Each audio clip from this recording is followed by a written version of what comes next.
अस्सलामु अलैकुम वरहमतुल्लाहि वबरकातुहू। बिस्मिल्लाहिर्रहमानिर्रहीम। नहमदुहु व नुसल्ली अला रसूलिहिल करीम व अला आलिहि व अस्हाबिहि अजमाइन। अम्मा बाद, मोहतरम भाइयों, बुजुर्गों, दोस्तों, माशाअल्लाह ये बेहतरीन डैम है, उसका किनारा है, खूबसूरत ब्रिज बना हुआ है। लोग डैम के किनारे अपनी फैमिलीज़ के साथ में सैर व तफरीह कर रहे हैं।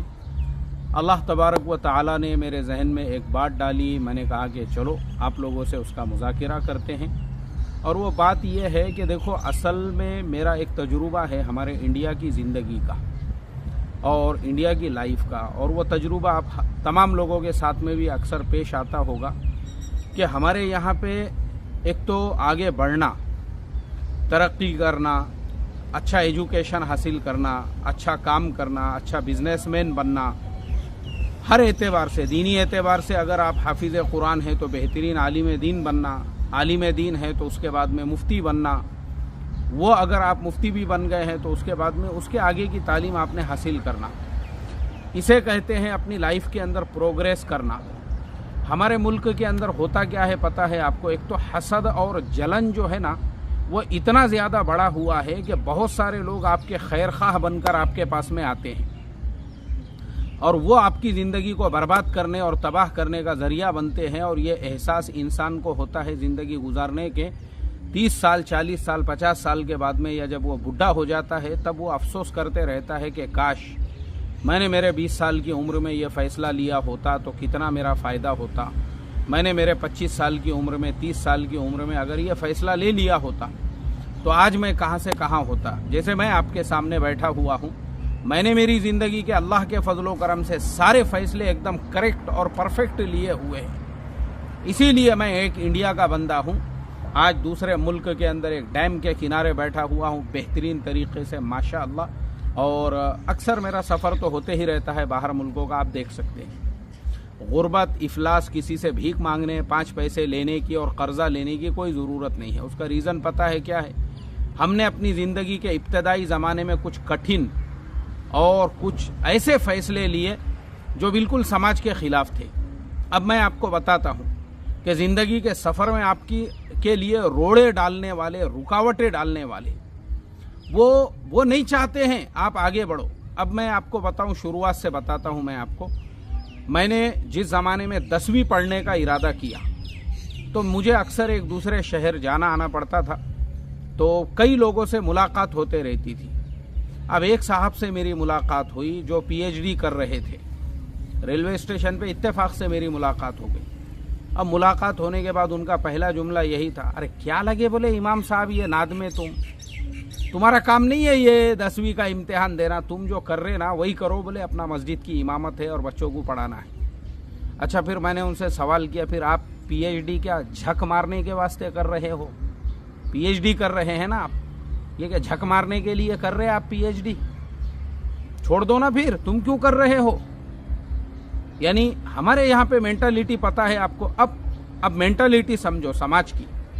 एक आदमी है, उसने हिफ्ज़ कुरान किया है, या वो आलिम दीन है, या वो इमाम साहब है। हमारा एक नज़रिया बना हुआ है, या तो उन्होंने मकतब पढ़ाना, या तो उन्होंने मस्जिद में इमामत करना, इसके अलावा दुनियावी लाइन से उन्होंने आगे नहीं बढ़ना, उन्होंने तरक्की नहीं करना। और हमारी अपनी भी जो मेंटालिटी है, जैसा कोई हाफिज़ कुरान है, आलिम दीन है, इमाम साहब है, उसने खुद अपने आप को जो है ना ऐसा कपास के गोले के जैसा ऐसा नाजुक और मीठा बना के रखा हुआ होता है। वो खुद अपनी लाइफ को, फिर उसके बाद क्या होता है, उसके अंदर लड़ने झगड़ने की भी ताकत नहीं होती है। किसी से रेटा राटी, किसी के नात को लगना, किसी के मुंह को लगना, ज़रूरत पड़ी तो हाथापाई भी कर लेना, ज़रूरत पड़ी तो पुलिस स्टेशन के चक्कर भी लगाना, ये सब चीज़ों से वो डरता है। क्यों? वो ज़िंदगी में कभी वो बोलता नहीं रे बाबा, अपने को लपड़े लोचों में, ये सब चीज़ों में काहे को पढ़ने का है। अपनी पोजीशन को धक्का नहीं लगना चाहिए। अब पोजीशन के चक्कर में देखो हमारे नुकसान कैसे होते हैं। एक इमाम साहब 20 सालों से एक मस्जिद में इमामत करते हैं और उन्होंने मुझे जो है दुख भरे अंदाज में अपना मैसेज लिखा।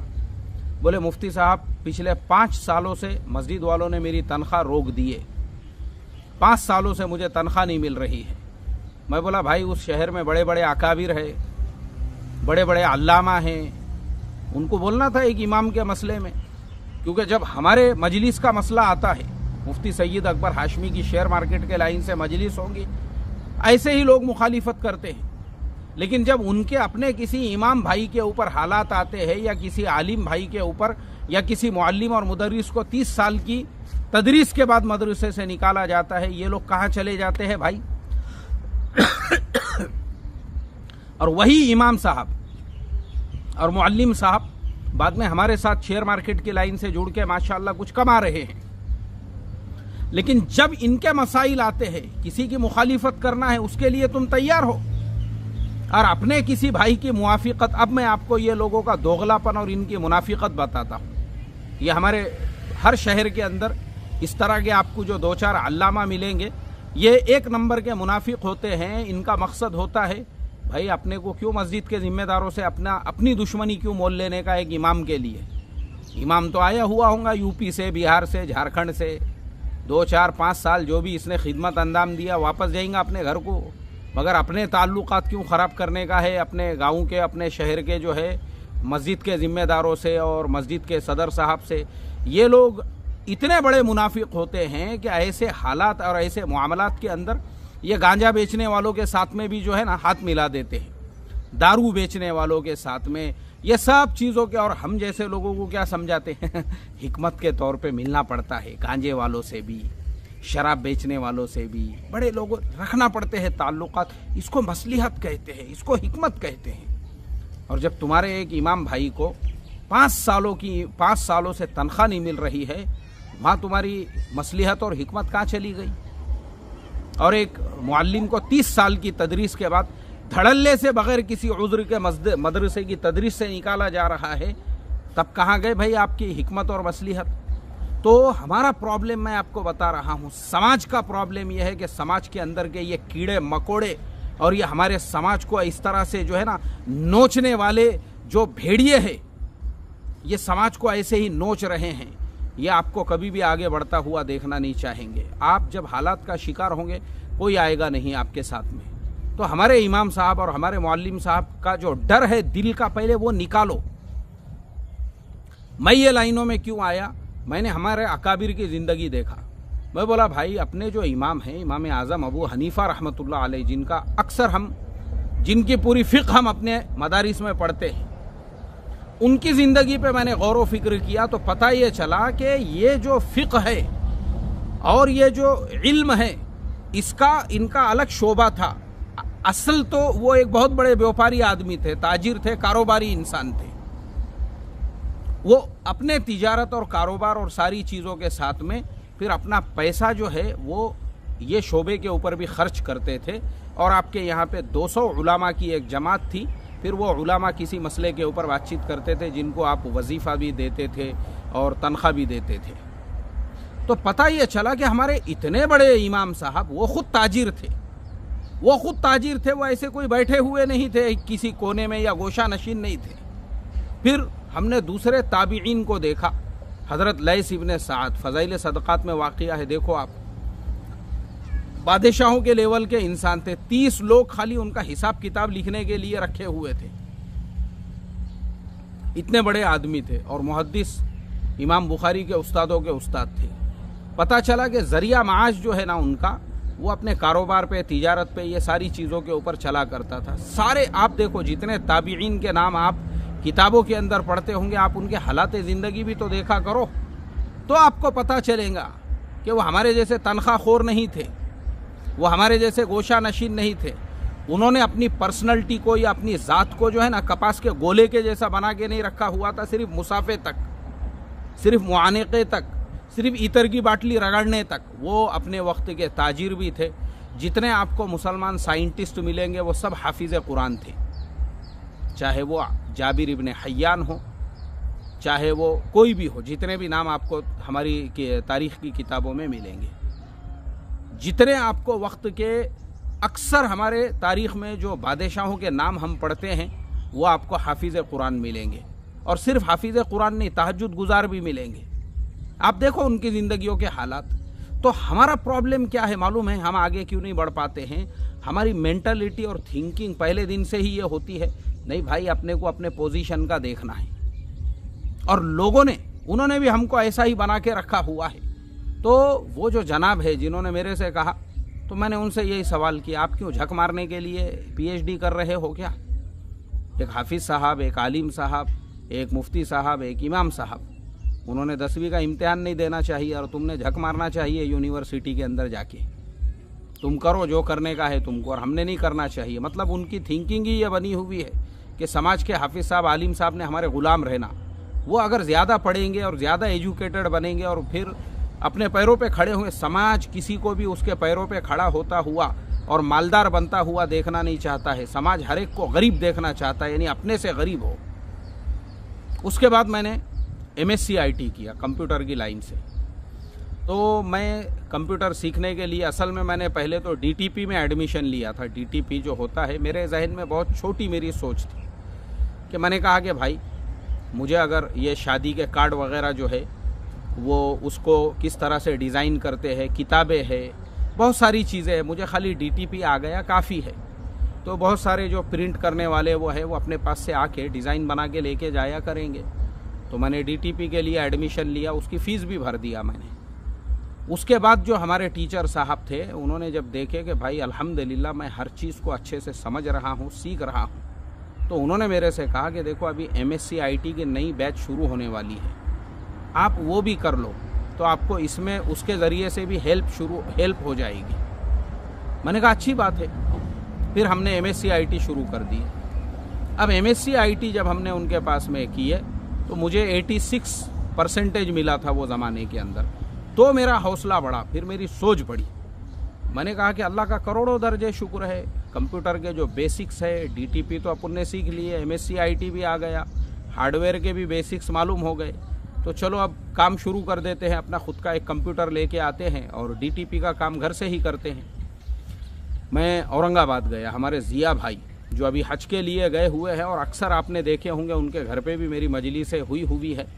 मेरे ज़िंदगी में कुछ ऐसे मुखलिस दोस्त हैं जिन्होंने मेरे ज़िंदगी के आगे बढ़ाने के अंदर हर तरह से मदद किए, हर तरह से मुझे साथ दिए। मैं ऐसे लोगों के लिए हमेशा दुआ करता हूँ, चाहे मैं अपने मुल्क में रहूँ या बाहर रहूँ। जैसे आज मैं बाहर मुल्क में हूँ, एक मुसाफिर हूँ, लेकिन मैं हमेशा ज़िया भाई के लिए दुआ करता हूँ कि अल्लाह ताला उनकी और हमारे भाभी, उनकी अहलिया मोहतरमा, उनकी ज़िंदगी को खुशियों से भर दे, उनको नेक साले औलाद अता फरमाए। वाकई में भी दोस्त ऐसे होना चाहिए जिनके लिए आपके दिल के अंदर से दुआएं निकले। वो हमारे ज़िया भाई वो ज़माने से, उस ज़माने से हमारे ताल्लुकात थे। वो भड़कल गेट की मस्जिद में रहा करते थे और पढ़ते थे वो भी कॉलेज के अंदर उस ज़माने में। मैं ज़िया भाई के पास गया, मैं बोला यार अपने को कंप्यूटर लेना है DTP के लिए। हम लोग गए कंप्यूटर की दुकान पे, सेकंड हैंड में हमने कंप्यूटर ले लिए, लेके आ गए हमने। अब मुझे ज़्यादा मालूमात नहीं थी, यानी बेसिक तो मैंने सीख लिया था, लेकिन मुझे भी बहुत सारी चीज़ें अभी कंप्यूटर के बारे में पता नहीं थी। अब देखो समाज का जहरीलापन देखो, समाज के गंदे नाले में रेंगने वाले कीड़े मकोड़े देखो। अब 2-4 कीड़े मकोड़ों को जब पता चला कि भाई ये इमाम साहब है, मौलाना साहब है, मुफ्ती साहब है और इन्होंने अपने घर पे कंप्यूटर लेके आ गए हैं, तो समाज के भेजे में खाली वो गंदगी, गू, गोबर भरा हुआ है कि कंप्यूटर मतलब आदमी खाली उसके स्क्रीन पे फिल्म ही देख सकता है, उसके ऊपर नंगा नाच देख सकता है, उसके ऊपर बस यही कामों के लिए कंप्यूटर का, क्योंकि दिमाग में गू भरा हुआ है ना। जो खुद गू में ऐसे डुबकियां मार रहा होगा तो हमेशा गंदी बातें ही वो सोचेगा। तो एक साहब ने, ये जो समाज के गंदे नाली में रेंगने वाले, जो गटर में रेंगने वाले सुअर है, एक ने मुझे 4-5 सीडियाँ दिया, CD। बोले ये ज़बरदस्त है, बोले सीडियाँ, आप इसको इस्तेमाल करो अपने कंप्यूटर के अंदर, देखो बोले तुमको कंप्यूटर के लाइन की बहुत सारी मालूमात मिलेंगी।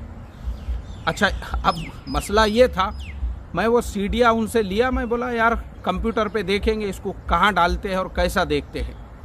तो मैं आया कंप्यूटर के पास, वापस अपने घर पे जब आया, मैं अपने CPU में चेक करने लगा तो मेरे CPU में जो है वो CD का ऑप्शन ही नहीं था। जो उस ज़माने में एक CD ड्राइव आता था, CD ड्राइव, वो CD ड्राइव ही नहीं था। मैं बोला यार अब ये CD को देखना कहाँ पे है। तो मैं वापस औरंगाबाद गया, जिन भाई साहब के पास से हमने कंप्यूटर लिए थे उनके पास मैं वो थैली में डाल के CPU को और लेके मैं पहुंचा उनके पास, और वो सीढ़ियाँ भी लेकर पहुंचा। मैं बोला यार हमारे एक दोस्त ने ये सीढ़ियाँ दी है और उन्होंने बोले कि इसको तुम कंप्यूटर के ऊपर देखो, तो इसको कैसा देखते हैं। मैं बोला इसको कैसा इस्तेमाल करते हैं। तो उन्होंने मेरे से कहा अरे बोले यार इमाम साहब मैंने आपको सिर्फ टीटीपी के लिए कंप्यूटर दिया, ये सीडी वीडी इसके लिए उसकी ज़रूरत नहीं है बोले, और ये रखो आप सीढ़ियाँ वगैरह, और आप जो है अगर ज़रूरत पड़ती है तो बाद में अपन इसको चेंज करेंगे, अभी तुमको ज़रूरत नहीं है। मैं आ गया वापस आने के बाद में फिर मुझे जो है ज़रूरत महसूस हुई कि मेरी दुकान भी थी, उसके ऊपर लोग आने लगे। वो ज़माने में मैं बयान के कैसेट्स वगैरह बेचता था। कुछ लोग बोले वो हमको सीडी चाहिए, बयान की सीडी चाहिए। मैं बोला यार आप बयान की सीडी कैसे बनाएंगे। फिर मैं वापस सीपीयू लेके हमारे औरंगाबाद वाले साथी के पास में पहुंचा। मैं बोला यार मेरे पास में लोग आ रहे हैं, वो बोल रहे बयान की सीडी चाहिए, अब वो सीडी अपन कैसे बनाएंगे। उन्होंने कहा कि हाँ अब आपको ज़रूरत है, चलिए बोले मैं आपके साथ में चलता हूँ। वो खुद मेरे साथ में चले, और एलजी कंपनी का उस ज़माने में डीवीडी राइटर आता था। उन्होंने बोले मैं आपको डायरेक्ट डीवीडी राइटर ही दिला के देता हूँ, उसमें सीडी डीवीडी सब चलेंगी, और आप उसके ऊपर अब बयान कैसे बनाना है। उन्होंने मुझे पूरा वो 4-5 घंटे में समझाए, किस किस तरीके से कौन सा सॉफ्टवेयर है वो उन्होंने मेरे सीपीयू में डाउनलोड करके दिए, और वो सब मुझे समझाए कि इस तरह से अब आपको जितने बयान आपके कंप्यूटर के अंदर है वो आप उस बयान को इस तरह से जो है अपने सीडी के अंदर डाल सकते हो। फिर मैंने उनसे कहा वो जो सीडियाँ हैं, बोले वो तुम्हारे काम की नहीं है, उसमें सब फिल्में हैं बोले भरी हुई। असल में ये उन मक्कार लोगों का जो ये जांचना चाहते थे कि देखो इमाम साहब ने जो घर पे कंप्यूटर लेकर आए उसका मकसद तो फिल्म देखना है, सीडियाँ देखना है, उसके अंदर तो सीडी देख रहे हैं। बोले वो ऐसा हाल है। बोले इमाम साहब अपनी कौम का, अपने समाज का, असल में गंदी नाली के गटर में जो रेंगने वाले कीड़े मकोड़े होते हैं ना, ऊपर का सोच नहीं पाते हैं। वो किसी को आगे बढ़ते देखना नहीं चाहते हैं। वो खुद गंदी नाली के गटर में जो है से गोते मार रहे हैं, तो वो ये देखते हैं कि कोई आदमी आगे बढ़ रहा है, उसको आगे नहीं बढ़ने देना है, बल्कि समाज में उसके बारे में गलत मैसेज फैलाना है कि भाई ये इंसान ने जो कंप्यूटर लाया है तो फिल्म देख रहे, ये तो इमाम साहब है, अरे ये तो सीढ़ियाँ देख रहे उसके ऊपर। ये है हमारी कौम का हाल। ये जो खेकड़ों की मिसाल दी जाती है ना कि भाई हमारी कौम तरक्की क्यों नहीं करती, तो बोले वो एक कंटेनर के अंदर खेकड़े जा रहे थे, और वो खेकड़े जो है वो कंटेनर का ऊपर का ढक्कन खुला हुआ था।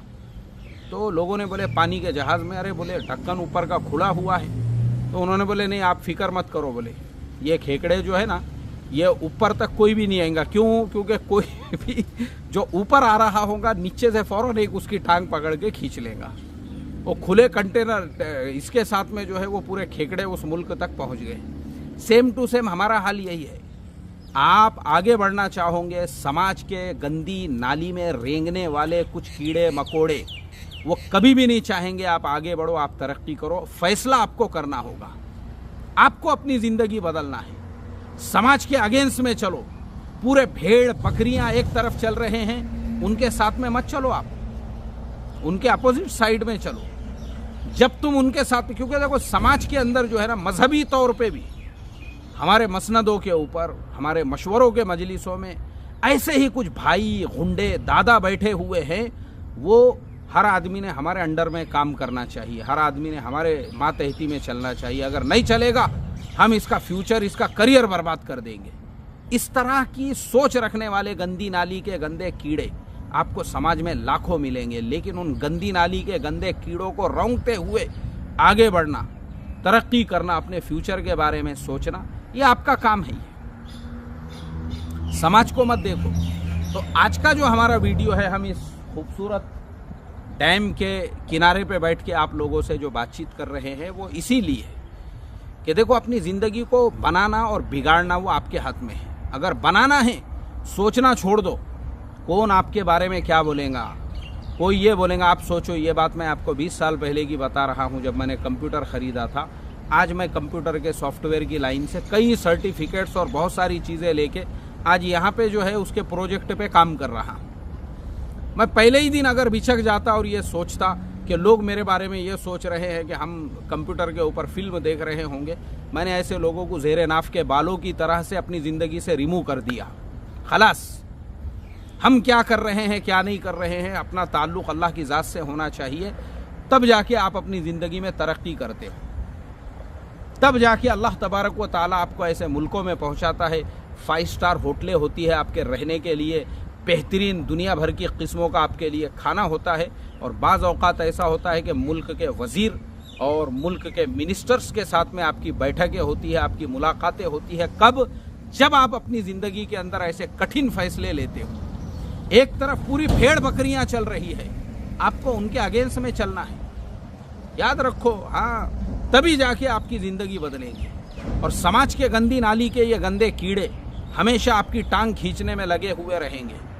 उनसे कभी भी आपने जो है मुतासिर नहीं होने का, 4 कदम आगे चलने का उनसे। वो अगर आपका करियर बर्बाद करने पे तुले हुए हो, उससे बड़ी पोस्ट के ऊपर आपने पहुंचने का, उससे बड़ा मकाम आपने हासिल करने का, ताकि वो सिर्फ आपकी तरक्की देखकर ब्लड प्रेशर के, हाइपर टेंशन के और शुगर के पेशेंट घर बैठे बने।